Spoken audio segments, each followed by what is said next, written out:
Hello everyone and welcome back to another video. Today I'm going to talk about the heat death of the universe and why you shouldn't care about it at all.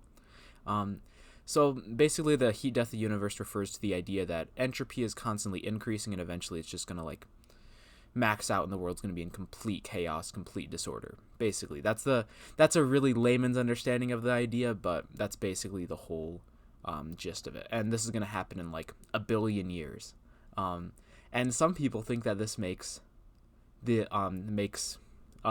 detracts from meaning somehow, or makes humanity less meaningful, or the fact that humanity eventually has to die off and go away, or that the universe eventually is going to disappear and be gone, or not disappear, but be done, like the universe is going to be done essentially.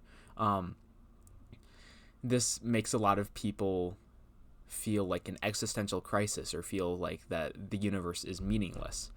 This is the wrong way of thinking about meaning, like most other things regarding meaning. The heat death of the universe is irrelevant because it's not going to happen during your life, and it's not going to happen during the lives of anyone that you value.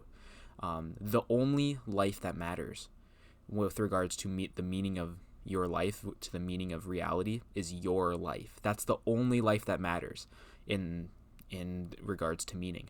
That's the only experience you have. That's the only person whose happiness you'll experience. That's the only person whose life you will live, your own.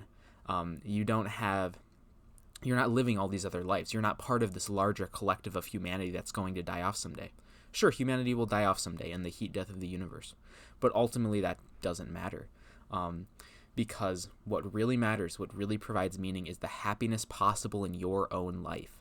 This is very important. This is a key way to conceptualize this issue. A lot of people have this weird concept that the universe itself needs to have meaning, have some grander meaning in this grand scheme of things, which makes no sense, by the way. But they have this idea that the universe has to have some sort of purpose, some sort of thing that it's directed towards. No, this is the wrong way of thinking about things. This implies the existence of a God. It implies that there's some grander consciousness, or some bigger consciousness above all of us, that has some goal in mind for the universe, because goals don't make any sense apart from a consciousness, a volitional consciousness that is pursuing values, pursuing goals. So if you claim that the universe has some goal, you have to believe in God. And if that's where and that's why actually religious people think that they have this monopoly on meaning, because they rightfully know that if the universe itself intrinsically has meaning, there has to be some sort of God. But the issue is the universe itself does not intrinsically have meaning. That's not a good definition of meaning, and it is a very meaningless definition of meaning ultimately, because it doesn't actually address the actual consciousnesses that exist in reality. It doesn't actually address the potential for happiness in life. It doesn't actually address why we live, which is what meaning is actually supposed to talk about. Meaning is actually refers to why we live, why we choose to live in the alternative of life or death, and that is happiness. Happiness is the purpose of life. Happiness is the meaning of life. I'm using those words interchangeably because I've never really heard them used in a different context from each other. So meaning and purpose basically mean the same thing here. If I'm wrong, please correct me in the comments.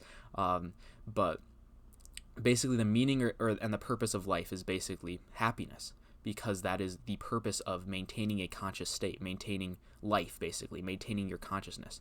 That is the reason that you do it. If there's no happiness possible in life, you just decide, oh, I'm just not going to act. I'll just die.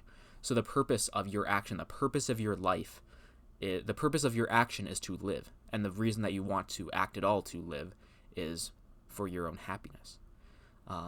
So ultimately, your own happiness, your own experience of happiness, that's implied in happiness, because happiness is an emotion that you experience. Your own experience is what provides meaning. So to have this sort of idea of we need some grander, some more big picture meaning for the human existence, for the human experience altogether, that is taken away from by the heat death of the universe, by the fact that it has to end someday, in this ultimate end of the universe, doesn't make much sense. And Actually, it's a similar fallacy. Well, here, I'll keep going with that. That doesn't make much sense because it takes out it takes meaning completely out of its proper context, out of its proper definition. Meaning only makes sense in terms of an individual consciousness, and an individual human being. There's no collective consciousness. There's no collective meaning, and that's a very backwards way of thinking of it. Also, the fact that there's an end to something doesn't make what happened within it less meaningful. This is actually a very similar fallacy to the people who think death takes away from meaning. The happiness you experience in life is still part of your life. Just the fact that just because it ends doesn't mean that the happiness is any less meaningful, that the goals you pursued were any less meaningful. Because what you need to think about it in terms of yourself. You need to think about it in terms of your own happiness.